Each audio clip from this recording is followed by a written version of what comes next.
Let's talk about when it's a bad time to hit a speed up, and that is from transition. And it's not to say that a speed up from transition is always bad, but it makes it much worse, as you're going to see here. Anna Bright and Pickleball are working their way in, JW getting pushed out, and then there's the speed up from transition, easily countered. And you can see Anna Bright kind of upset with herself, knowing, hey, that's probably not the best attack, the best speed up, because my opponent has so much time to counter it. And when they do counter it, it's coming right back at my feet unless I hit it super, super, super straight and good. Here's the middle of the point again. In slow motion, JW gets pushed out. He hits a pretty nice roll.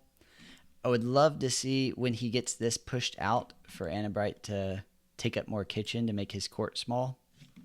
She might have been slightly worried that it was going to be an ATP-able ball, so she might have been worried about JW going around. So in that case, she would need to be able to step here. So maybe she was giving her the option to step there or go up. But then as JW hits this, he doesn't go for the ATP, which was a smart choice because I don't think it was there. And even if it was there, super, super hard to hit. So he just goes right back to her feet so that he can get back into the play. He gets back into the play, and then this is one of the worst times to hit a speed up, and I see a lot of players do this. Again, it's not that it doesn't ever work, but it's just it gets worse and worse the farther you are back speeding this up and the lower the ball. So this is very far off the kitchen, and it's very low. So where does this ball have to go if she speeds it up? It has to go up.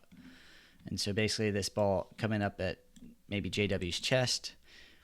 Yes, I think she hit this about optimally as you can hit this, and it went right over the net. But even that, it's coming right at JW's chest or stomach, and he's able to just counterattack it right back at her feet.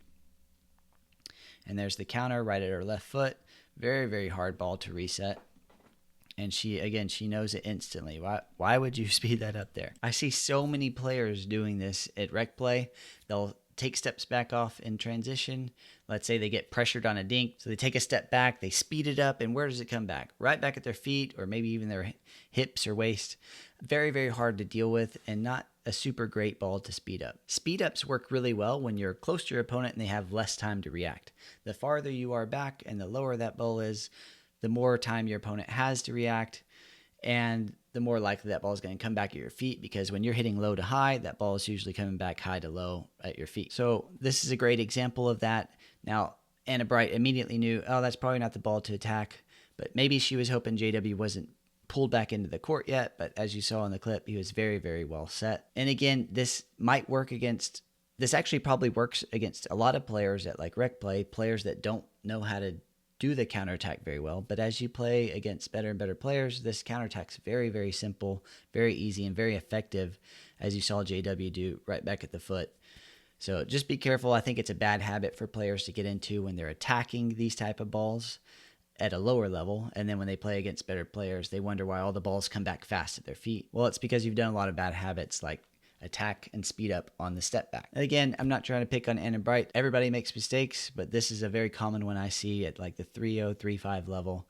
Even 4-0 and some 4-5s, they'll do this. But if your opponents have a lot of time to react to your speed ups and they can get your feet on the counterattack, it just usually does not work out very well. So notice when you're doing that, try to hit higher effective speed ups at the closer to the kitchen and higher so that you can hit different spots of your opponents. Also, the higher you're contacting the ball, the more spots on your opponent's body they have to protect. The lower you're contacting it, the more they just have to protect in their upper part of their body. So keep those things in mind when you're choosing the ball to speed up in your games. Thanks for watching and have a good day. Bye.